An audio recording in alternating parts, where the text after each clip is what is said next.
Shanti's reincarnation memories included specific details about a previous life in a town called Mathura, where she claimed to have lived as a wife named Lugdi. She spoke of her husband, who was named Kedarnath, and described their entire life together, their home, and the circumstances surrounding her death. She claimed to have died 10 days after giving birth to their child. At the time that she was telling this story, she was maybe in 4th grade. She ended up running away against her parents' wishes, trying to get to Mathura because she wanted to find her husband. The insistence of her memories and the knowledge that she had about Mathura raised eyebrows, and local villagers began to take her claims seriously. Her school's headmaster managed to find a merchant named Kedarnath who lived in Mathura and had a wife named Shanti Devi, who he said 9 years earlier had died after giving birth to their son.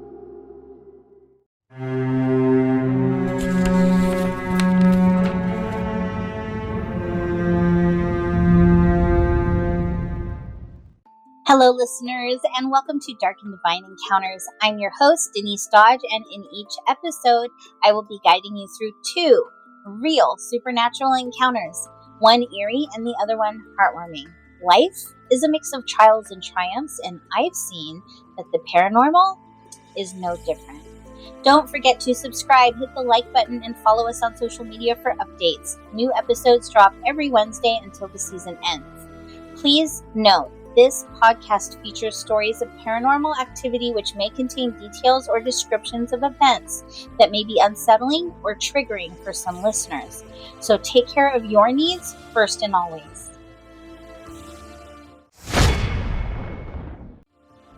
I'm so excited for today's episode, and I hope that you love hearing it as much as I enjoyed learning about it.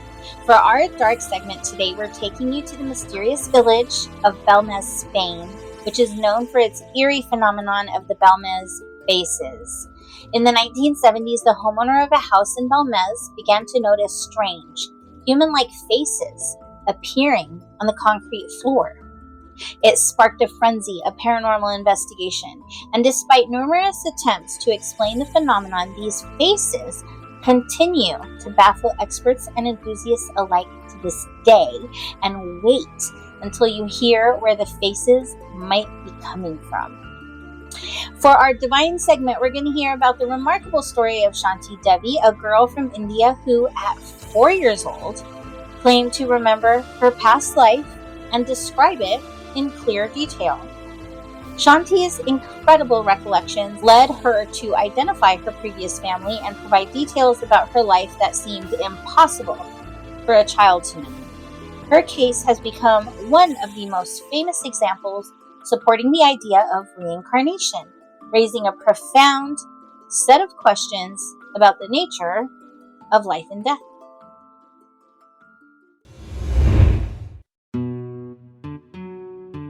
Welcome to a captivating tale from the heart of Spain, where a small village named Belmez became the center of one of the most perplexing paranormal phenomena in history. In the 1970s, this quiet village was thrust into the spotlight with a series of eerie faces began to appear on the concrete floor of a humble home. The Belmez Faces phenomenon has since drawn the curious, the skeptical, and the believers alike, all eager to uncover the mystery behind these haunting visages. When did it start, and where did they come from, and what was the home built on? The story begins in 1971 when Maria Gomez Pereira, the owner of a modest home in Belmez, noticed strange shapes emerging on her kitchen floor. Initially, they were dismissed as stains or marks from age, but the images took a more curious form. Friends and neighbors were drawn to the bizarre sight, and as more people witnessed the faces, curiosity and fear began to spread through the community. Maria was confused but intrigued. She said that she felt an unsettling presence in her home, and this is when we mark the beginning of what would be an inexplicable journey that would actually last longer than the rest of her life. She tried to scrub the cement clean and get rid of the images, but nothing cleaned the cement. They also noticed that the images didn't stay static. They would change and they would morph over time. But it always changed or morphed into other human forms, not random shaped blobs like we would normally think of when we're cleaning up a spill or a stain. These were clearly faces of human beings. Her husband decided to take a pickaxe to the cement and just rip the cement out of the ground completely. So all parts of the cement that had a stain on it, he pickaxed it out. And then he filled it back in with brand new cement. This was hard, rigorous work, but he made it happen. Unfortunately, though, within days, a new image arrived. And it wasn't the same one that they had initially dug up, but it was still a face. And there were faces of all variety of humans, males, females, young, old, etc. As word of the phenomenon spread, Maria's home became a hotspot for paranormal enthusiasts and media alike. Scientists and researchers flocked to Belmez to investigate the faces, which continued to morph and change. Some observers reported that the faces seemed to express various emotions, ranging from sadness to anger, leaving many to wonder if these were reflections of the past, or are they manifestations of something ominous or something predicting the future? As the phenomenon escalated, the family's life was forever altered, becoming an unwitting focal point for paranormal investigation. In 1972, after months of observing the faces, a local psychic was invited to examine the home. He claimed to communicate with the spirits residing in the house, suggesting that they were former residents who had unresolved issues and they were expressing themselves through the faces. The psychic's revelations added another layer of mystery, leading to heightened interest and further investigation. However, many skeptics began to question whether the faces were genuine manifestations or were they clever hoaxes. In an effort to resolve the mystery, experts from various scientific fields conducted tests on the concrete. It is said that the mayor of the town even got involved trying to maintain control of the frenzy growing. They wanted to test it, solve the curiosity, once and for all, be done with it. They examined the chemical composition of the material, hoping to discover a rational explanation for the experiences. But no good explanation was found. Some suggested that the faces could have been a result of a natural reaction between moisture and concrete, but these theories failed to account for the emotional depth and complexity of the faces themselves. Why was the moisture in the concrete constantly showing up as a face? The scientific community remained divided, with some researchers insisting on a rational explanation, while others were drawn to paranormal implications. Hey listeners, give me a moment just to tell you about one of my affiliate sponsors. Are you ready to supercharge your mornings? Meet Grateful Earth Coffee, the coffee that not only wakes you up, but also powers up your brain. So what's the secret? There's 6 amazing nootropics packed into every delicious cup. Nootropics are like brain boosters that enhance your focus, memory, and mental clarity. So imagine starting your day not just with a jolt of caffeine, but a super smart boost. So here's the lineup. There's lion's mane mushroom. Think of this as brain food promoting cognitive function and creativity. Next, we have chaga mushroom, which is for immune system support. Cordyceps mushroom, which is for energy and stamina. Bacopa monnieri, which is for memory and relaxation. L-theanine, which smooths out caffeine's edges so that you have a more calm, focused energy. And last but not least, we have ginkgo biloba. And this boosts circulation to the brain, which ultimately sharps your mental edge. So start your day the smart way with Grateful Earth Coffee.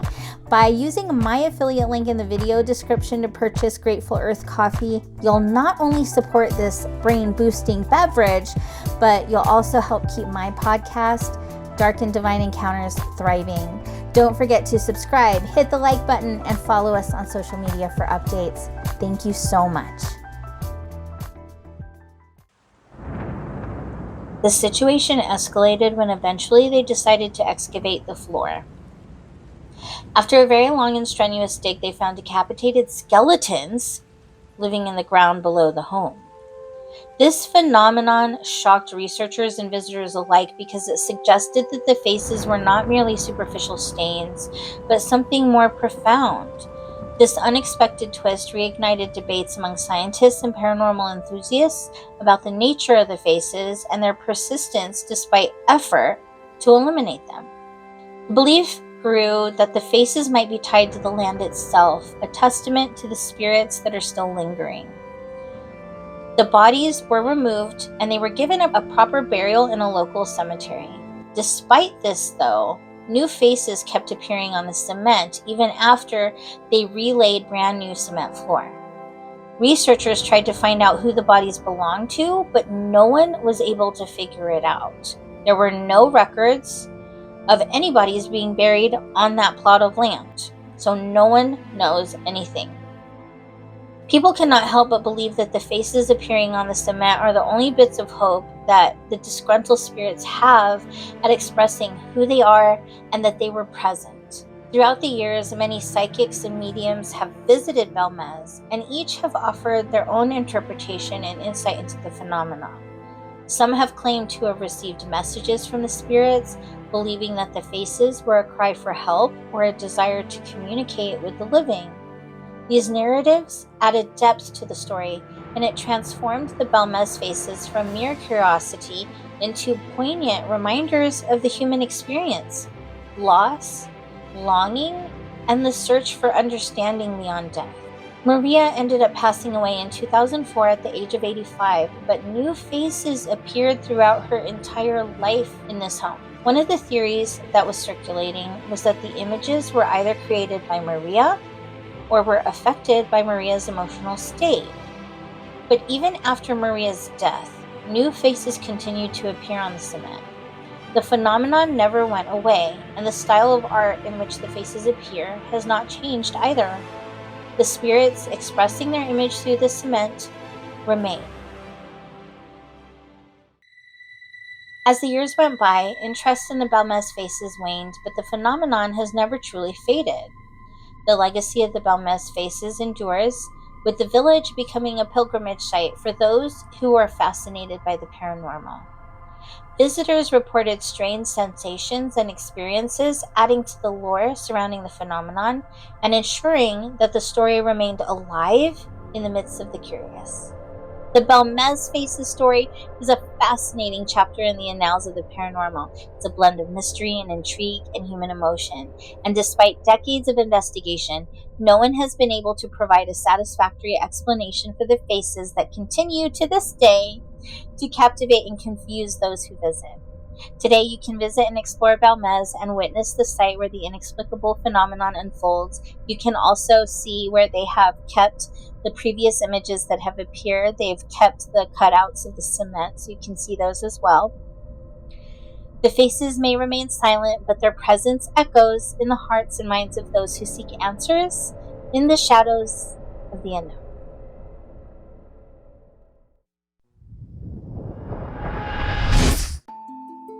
You've just heard a creepy history of events that reminds us of the scarier, spookier side of the supernatural. But here at Dark and Divine Encounters, we know that not all paranormal experiences are filled with decapitated skeletons living under the floor. Sometimes they bring profound insight and a sense of connection to something greater. So let's shift our focus from Belmez to a story that uplifts the spirit and highlights the beauty of human existence beyond this present life. Our next tale revolves around the remarkable story of Shanti Devi, a young girl whose extraordinary recollections of her past life not only challenge our understandings of reality, but also offer a heartwarming reminder of love and continuity. Join us as we explore this fascinating case of reincarnation, where the unknown transforms into something profoundly inspiring.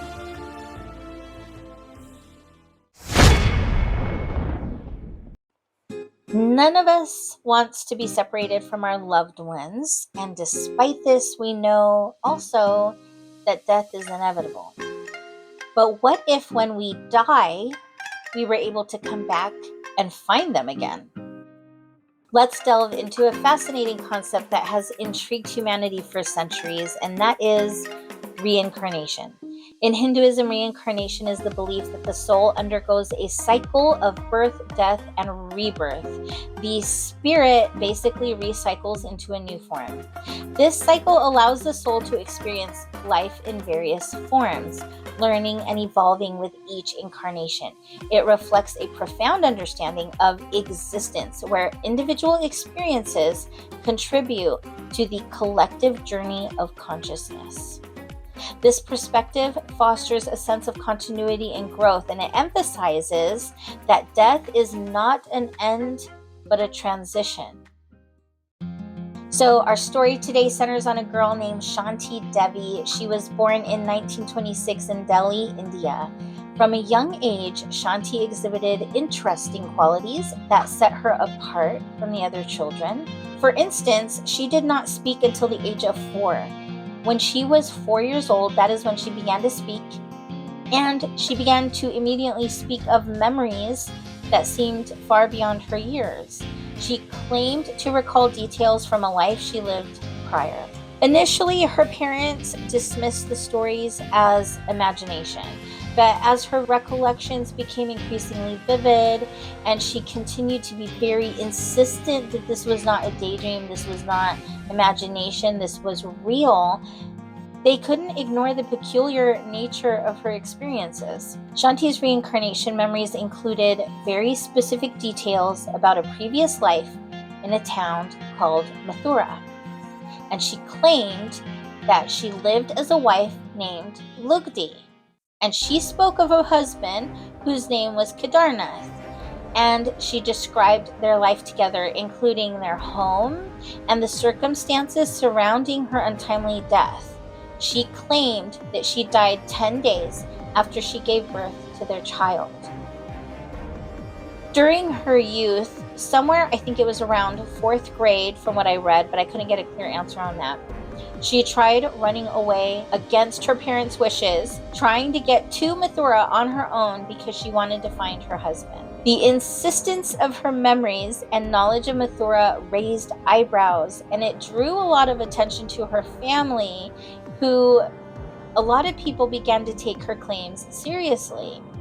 Her school's headmaster had managed to find a merchant named Kedarnath who lived in Mathura and had a wife named Lugdi Devi, who he said 9 years earlier had died giving birth to their son. They decided to test this girl's claims and see if they can catch her in a lie or a trick of some sort. Kedar decided that he was going to travel to Delhi and he was going to show up and he was going to pretend to be his own brother, not himself. However, as soon as he arrived, before he could even say anything or introduce himself, she saw him coming out and immediately identified Kedar as her husband from her previous incarnation. This encounter not only confirmed Shanti's memories, but it ignited discussions about the implication of reincarnation and the bonds that transcend physical existence. During the visit, they had a very long conversation, and after Shanti was able to provide all the details about so many aspects of their life, Kedar had no doubt that this small young girl was his wife reincarnated. And as word spread, it reached Mahatma Gandhi. He was intrigued, and he was so intrigued that he decided to set up a commission to investigate the case. They traveled with Shanti Devi to Mathura and arrived there on November 15th of 1935. She immediately was able to recognize several family members, name them off, look at photographs and identify them. She was also able to identify and name her grandfather from her previous life.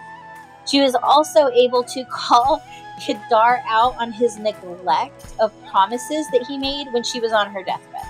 So, can you imagine becoming a widow and your spouse comes back as a child and then shames you for not keeping up your end? So let this be a lesson. Keep your promises, people.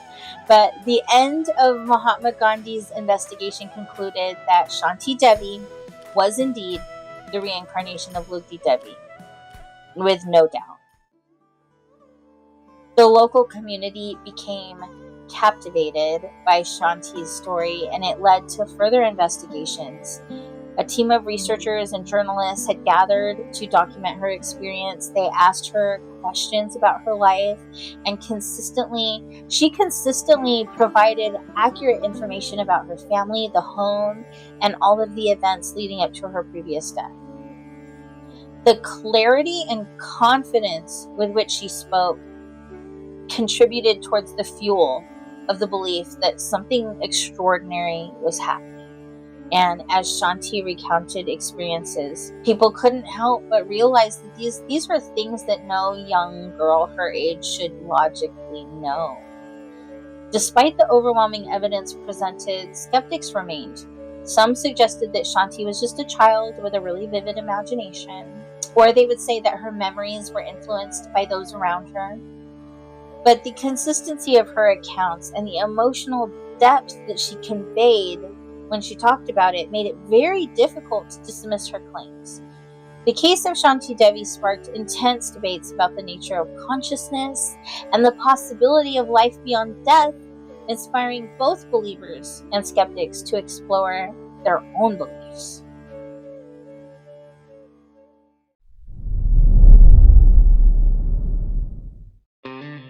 Hey listeners, whether you're jetting off to explore a new city or rediscovering the hidden gems in your backyard, I've got the perfect tip for you. Check out Viator, a TripAdvisor company, for amazing deals on tickets to experiences, attractions, landmarks, and activities all over the globe. Imagine snorkeling in the Great Barrier Reef, touring historic castles in Europe, or even taking a thrilling ghost tour right here at home. Viator has it all, and at reduced prices too. You might even find tickets to visit the incredible places that we talk about right here on Dark and Divine Encounters. So why wait? Dive into your next adventure with Viator and make every trip unforgettable. Click my affiliate link in the show notes to get started and support Dark and Divine Encounters while you're at it. Don't forget to subscribe, hit the like button, and follow us on social media for updates.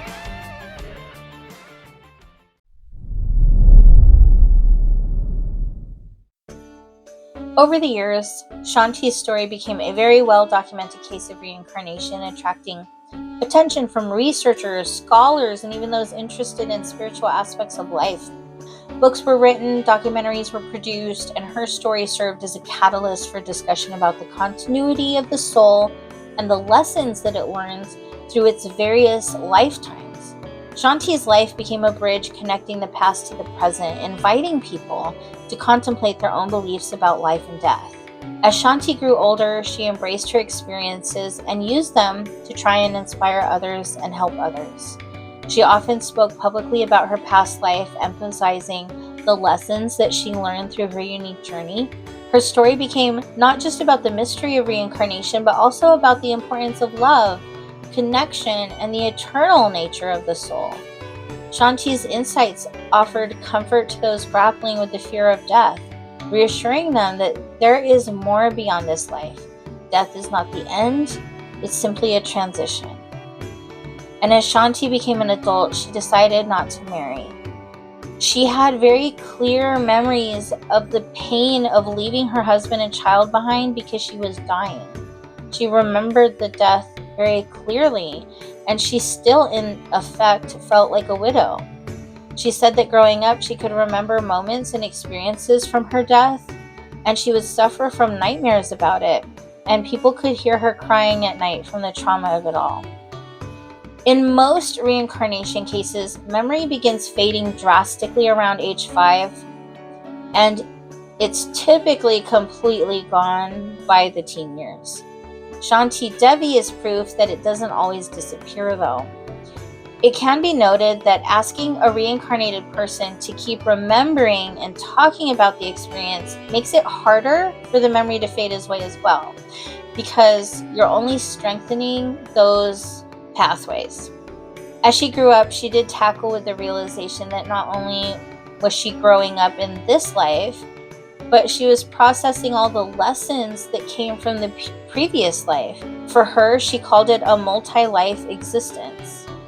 She believes that her current incarnation was most likely due to her deep desire to stay alive and stay close to her family, because no mother wants to say goodbye to a baby that they had just given birth to. No mother wants to say goodbye to their children at all. All of us want to pass away as parents before our children. But she remembered how incredibly painful, emotionally painful it was to know that she wasn't going to see her son grow up. And she hung on to this thought through her incarnation. She really wanted to be able to watch her child grow. Her spiritual reflection and process of maturing brought her a great deal of insight into the afterlife and the process of reincarnation. She witnessed her own funeral, where she had the realization that she is just a small speck in a magnificently large universe, and that despite being so tiny, all of the universe and all of her past lives were contained inside of her consciousness. She dedicated her adult life to teaching reincarnation in Hindu philosophy all the way up until her death at the age of 61. She passed away on December 27th of 1987.